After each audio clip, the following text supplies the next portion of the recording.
Hello there. Welcome to or welcome back to my channel, Snips by Kelly. I'm Kelly and it's an exciting day. It's one paper theme, 3 ways, where I'm sharing 28 holiday or Christmas themed pages in addition to 12 additional fall themed pages that I wasn't able to previously share for a total of 40 scrapbook pages.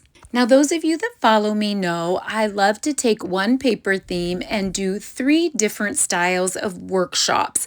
So I have a 12-page elevated scrapbooking workshop, a 10-page simply scrappin workshop, a 6-page company workshop, and then I'm showing 12 additional fall-themed layouts with the Gathering Together series. I'm so excited to share all of these pages with you. And we're going to start with the fall layouts first, and then we'll show one paper theme 3 ways. So this is using the Gathering Together Suite collection. So you're going to see some stamped images here that are around the Cricut pumpkins. The Gathering Together Suite collection includes the Gathering Moments stamp and die set. So you can see it's a basic background with a couple pumpkin Cricut elements and then those gorgeous stamped and die cut pieces from Gathering Moments stamps and dies.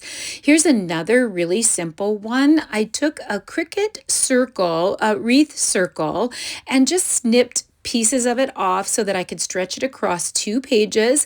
Again, 2 different Cricut element pumpkins and simply blessed and the scalloped bottom from the Cricut as well. And then all of those stamped leaves from Gathering Moments. This is a fun go-to layout. I've created this style before with the pretty banners, but you can see the gold foil in the Gathering Together Designer Series paper. I added the little Cricut house and the Cricut pumpkins, and all the rest of the embellishing comes from the Gathering Moments stamped leaves. Now, Gathering Moments has some really large leaves that you can actually stitch, but it also has the smaller, beautiful leaves, the acorns and the mushrooms. I just cut those corners by cutting 2 squares on a diagonal to get the corners. Another super simple strip layout here and banners on both ends. So I cut 2 rectangles and dovetailed, added the Cricut title and the Cricut pumpkins, and I decided to keep all of the leaves from Gathering Moments monochromatic. So I did all of those in crushed curry just for a little play on something different. So some of the parts and pieces I did in monochromatic colors and some I mixed the colors. I really loved using basic beige cardstock with this, and the fact that it's 2-toned means that you get 2 tones of beige with that, which really went well with this fall theme. This was a fun and simple banner layout, 3 banners across the bottom, adding photos to those banners. The love with the pumpkin for the O is a Cricut piece along with the pumpkins, and all the rest of the embellishing is done with the Gathering Moments stamp and die leaves. Another simple but super fun element here is longer tags. So I created these longer tags out of cardstock on the Cricut, and then I just trimmed around them with various pattern papers from the Gathering Together.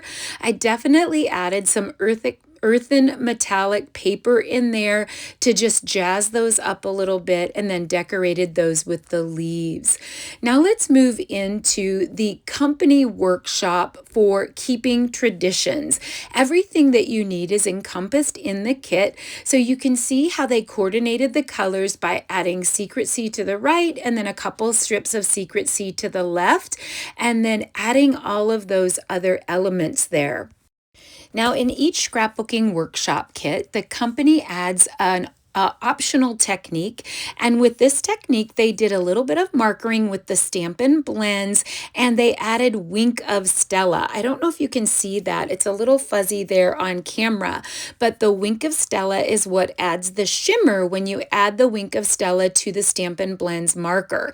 These scallop pieces come right in the scrapbooking workshop kit. So what I love about the scrapbooking workshop kit, they only create 6 pages, but everything that you need is included included in the workshop kit unless there's added techniques. So you can see here a little bit of splattering with the Stampin' Blends marker mixed in with the Wink of Stella, and that's the technique that they're teaching.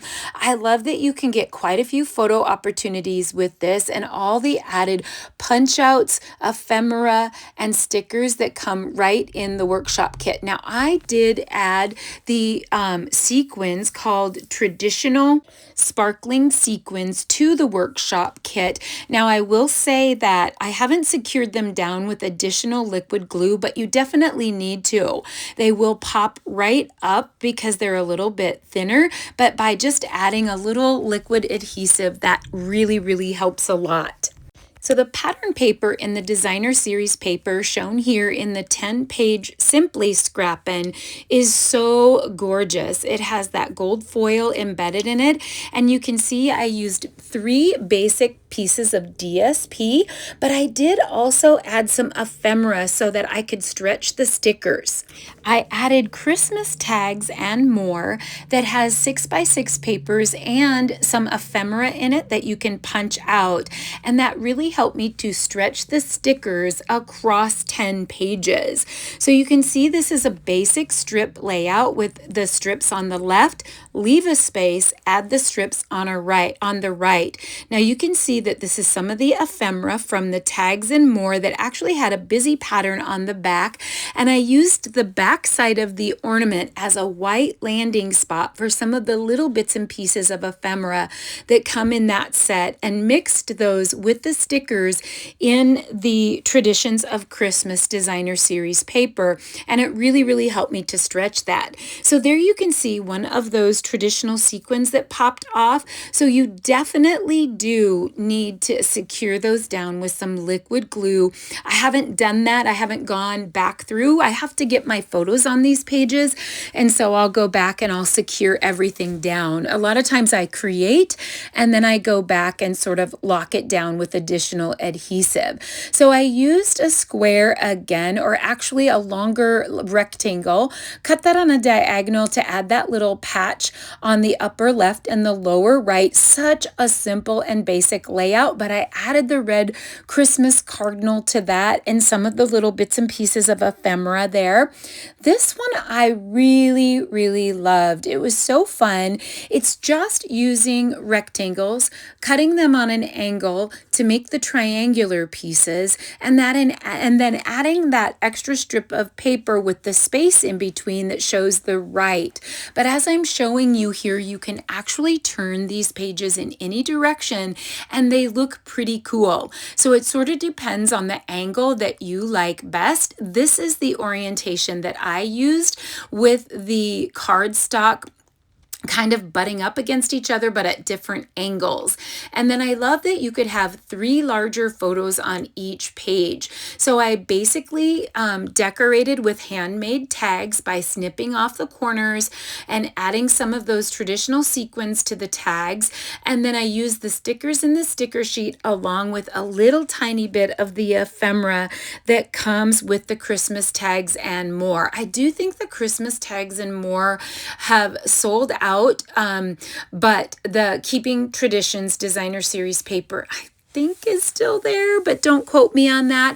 I will definitely post all the materials and supplies that I used in the description of this video. You'll also be able to see all of the workshops, the Simply Scrappin' and the Sparkle and Shine, and all the photos on the blog at www.snipsbykelly.com.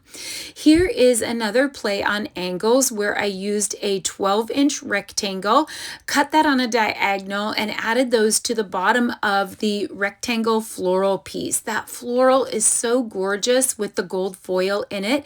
Did another little play on the angles on the bottom and stacked those so that there were 3 triangles on the bottom, and tucked some little handmade tags into that, and simply embellished again with stickers and little tiny bits of ephemera. Now let's move on to my 12-page Sparkle and Shine. So this is 12 pages created again with the Keeping Traditions scrapbooking workshop kit, but just using the workshop kit in a different way. So there's a little bit of angle with 2 squares of patterned paper, and then offsetting just some paper strips on the top and the bottom. The background is pre-printed, and so I really wanted to keep that pre-printed background in there and just add some Cricut lanterns and Cricut flourishes to that and to the existing stickers. So pretty with that little splash of gold sticking through.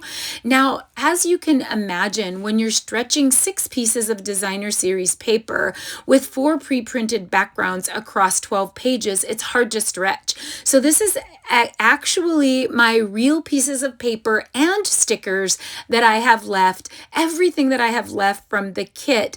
And so I tried to be frugal with the background pieces. So I have 3 different pieces of patterned paper, and then I supplemented with some Cricut poinsettias and the Cricut lanterns there. This next one I actually have a full process video for, and I'll link that in the description, but it was creating this really fun shaker window out of acetate. So I created the window on the Cricut and the frosty snow on the Cricut using white glitter paper, and then added foam tape and the shaker elements with some of last year's shaker snowflakes, added the journaling and the punch outs and the stickers that come right in the kit. I love that one so much. So I have so many Christmas photos from this year to add to these pages. I just was a little behind since it's January already in showing this workshop. So I really wanted to get it shown, and I will add my photos later.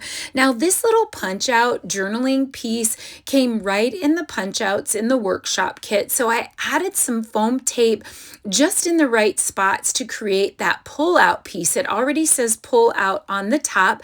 Added those banners in a little different way, cut those apart so that I could use those on the upper right for a little cluster. Those florals are from stickers. Those are stickers. So there was some punch out florals and there was some sticker florals, and I just really love how that turned out. This next one I also have a process video for, and my goal of this process video was to get as many photos on a layout as possible. And so by using the film strip piece over on the left, using 4x6 layout flip flaps, and then using the grid style over on the right, I was able to create a beautiful layout with lots and lots of photos. This last one here is a little bit different. I don't often use colored backgrounds, but I use the old olive background. But again, when you look at what's left over, I had to use tiny little pieces of pattern paper. There just wasn't much left at all. So this is when you need to get creative. So I used 2 pattern paper squares on the right and used the example in the scrapbooking workshop kit for the right side. And then I used 2 teeny little sections of pattern paper on the left and added that gorgeous Cricut tree. It's such a simple Cricut tree because it basically just has different leaves and different pieces in it, and I love how that turned out. Now let's go and have a little bit of a page parade so you can see all the 40 pages that I shared. And so I'll run through all the pages again. If you were inspired by today's pages, I hope you'll hit like and subscribe. Shoot me a comment and let me know which style or which pages were your favorite, and come back soon for more right here on Snips by Kelly. Let me finish out with a little bit of music, and let's finish out the Keeping Traditions and the Traditions of Christmas page parade.